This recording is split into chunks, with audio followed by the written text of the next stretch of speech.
States was in this position with NATO saying, how can we utilize the language that is on our side, the Turkic language and the Turkic heritage and Islam, to sway them and get them further from Russia and on our side so that we can turn them into NATO members, put our military base there, and also to dominate their energy, the rich energy resources sector. Well, the plan that was conceived and put in place, which was the continuation of Operation Gladio, original Operation Gladio, was that we would use Islam and we would use language and we continue the previous Operation Gladio tactics in order to sway these countries, bring them to our side, put them in our camp, put our military bases, etc., which we started doing. Starting in 1996, with the help of the United States, under United States direction, we helped open over 350 mosques in Azerbaijan and other countries in the region. We started putting together some of these NGOs for supposed development or education or human rights or feminism, whatever you want to call it, and we started putting our operatives on the ground in place in those countries. And we also, with the help of Turkish paramilitary units under NATO, we took over the Chechen faction and said, we are going to supply them with arms and direct them and train them and create this terror incidents and separation from the Russian side using our Chechen paramilitary units. Further, we put in place some new religious, like Al-Qaeda, supposed Islam-oriented or people who misuse Islam for terrorism purposes. And if you go alphabetically through the list, you see a lot of those. All of those were, again, supplemented, directed, armed by the United States, NATO operatives, and also pawn countries such as Turkey. We actually put together some assassination attempts in the region. Initially, for example, in Azerbaijan, Aliyev, the father Aliyev, not the current president, was still being pro-Russian, and he initially refused to side with Turkey and NATO and the United States. Some of these tactics initially didn't work. What did we do? We took some of the mafia units from Turkey and hooked Aliyev's son and Aliyev's brother in major gambling scandal where they ended up owing something like $10 or $15 million. And then we publicized that scandal, to weaken Aliyev. Not only that, there were 2 or 3 assassination attempts that were carried out again. And if you go and Google this, you see that culprits were some Turkish paramilitary units. These were unsuccessful attempts. So we put all sorts of pressures. And finally, by 1997, 1998, we took over Azerbaijan. As you know, Azerbaijan has been a candidate for NATO member for years. And they have been spending billions of dollars to fulfill the requirements to become a full-fledged NATO member. And of course, we used to have Manas Air Base, and also what we put in place in Kyrgyzstan. So these were the operations, and a lot of things were involved in this, from drug trafficking, money laundering, bribery, assassination attempts, coup attempts, synthetic terror events in the region. All of these were being conducted under NATO's Operation Gladio, the next phase being post-Cold War, post-fall of Soviet Union. And of course, it involves a lot of false flag stuff. I mean, the original Gladio, I remember, had something to do with some bombings of train stations in Italy, for example. Absolutely. For various political reasons. Isn't the false flag terror operation just sort of bread and butter to these people? Absolutely, because we have firsthand experience with this. Look what 9/11 allowed happen. We had, if you remember, PNAC, the Project for New American Century, in 1999, 2000, we had the shadow government and the government powers get together and say, how do we establish our dominance? And people can go and look up PNAC, PNAC. They put together this paper and said, with the fall of the Soviet Union, here we have this great opportunity to become world power, We want to be an empire. However, in order to make this happen, we need the public support in these, especially in the United States, but to a certain degree in other European countries.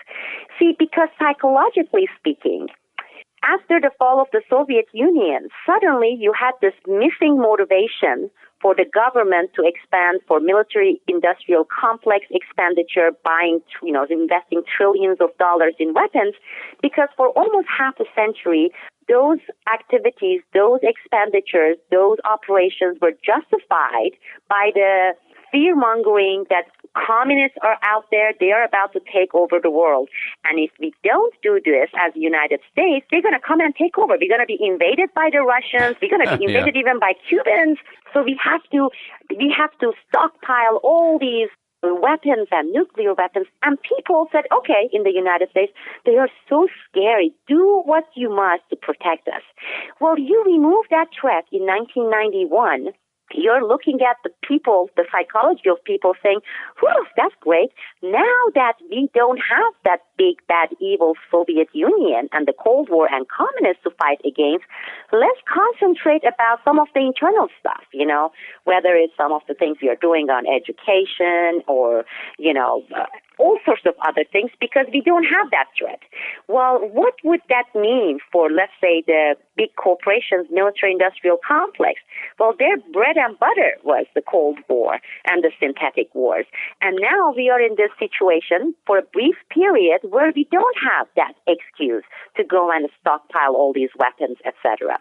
Well, that was not acceptable, neither to the industry, the military-industrial complex, nor for a government that wants to be extremely big and powerful and be a police state. How do you justify all this? How do you even justify as big of a CIA? CIA's existence, creation was justified based on Cold War. Now, they have to protect that turf. And these guys, when they wrote this paper for PNAC, that was exactly what they said. They said, what we need to do is we need to get the Americans and the other countries in Europe to say there is a threat and it is deadly. It is so dangerous, it's imminent, okay? And we need to, it doesn't exist. We need to create this. Short of a catastrophic event, to show people that there is even a bigger monster than Soviet Union, even worse than communists, some horrifying event has to take place. Lo and behold, a year later, we had 9/11 happening here. The biggest terrorist event on our soil, okay? The one before that, the only one we had was Pearl Harbor. Well, 3,000 people lost their lives, and it was all over the media for months and months, the horror of it. And it accomplished everything PNAC wanted. It accomplished a huge government. We ended up creating TSA, Department of Homeland Security, several other intelligence agencies. We suspended our First Amendment right. We basically suspended the entire Constitution. We justified, right now, how do you think they are justifying NSA's illegal surveillance? There are these big bad terrorists.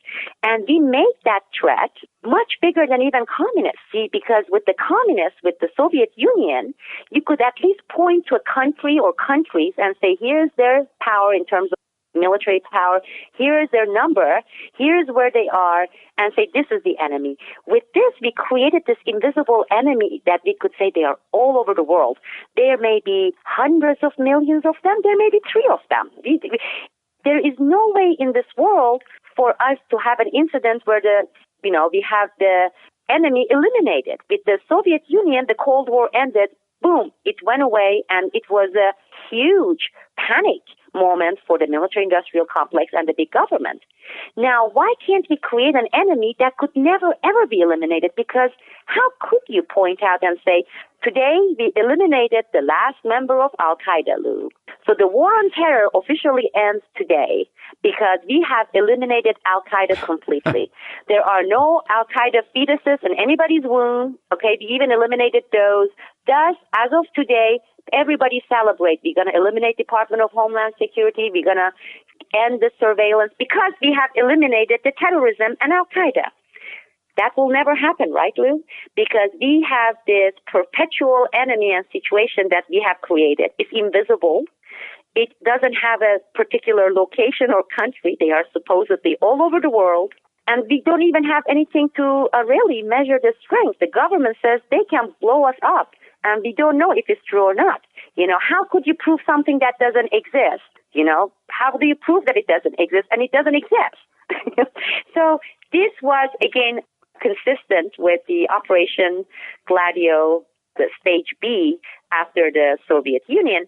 And as you said, for that, a lot of things had to take place in the United States and continue to take place here, and to a very small degree, maybe in Europe. We had some incidents in the United Kingdom too.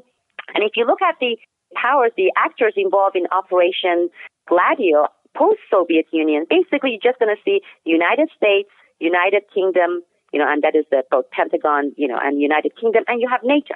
And they so far have been milking the threat of an invisible enemy that cannot be estimated in terms of power, location, or numbers, and do a lot of things. Every single war we have had since 9/11 has been justified based on 9/11.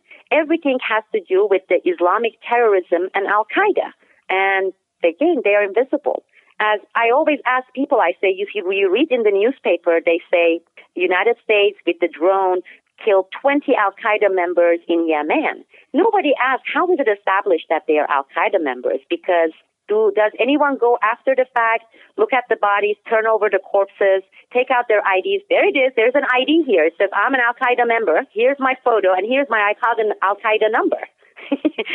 Well, how do you identify someone as Al-Qaeda member that with the drone to go and kill? How do you identify that you have killed the right people and report with such confidence? And that's our, of course, mainstream media. And as you know, in this book, there are sections that talks about the U.S. mainstream media especially and how they operate. Sibel, if people have not heard you before or have not read you before and are listening today, they get just a taste of just how much you know, how wise you are, how courageous you are, and all of us who are concerned about our diminishing freedoms and concerned about the warfare state and the surveillance state and the police state and all the rest of the horrors headquartered in Washington, D.C., we all owe you a debt of gratitude. And I want to, of course, highly recommend your first book, Classified Woman, the Sibel Edmonds Story, tremendous autobiography. But especially, everybody, get a copy of The Lone Gladio, read it. First of all, it's very, very interesting just as a novel, but it tells the truth about all the horrors that are going on under the table thanks to the government and its allies in the crony capitalist military-industrial complex, the Pentagon, the CIA, the NSA, all the various so-called intelligence agencies. Their object is global domination. I mean, they actually intend to run every single part of the world, and we're just the cash cows for them, and we're to be crushed.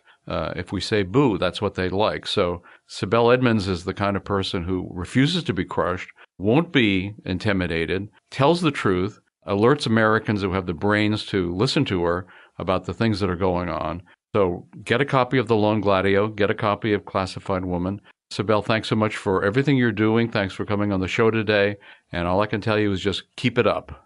Thank you for having me back. And let me congratulate you for a great job you've been doing at Lew Rockwell site, because I visited every day, and we always include your articles.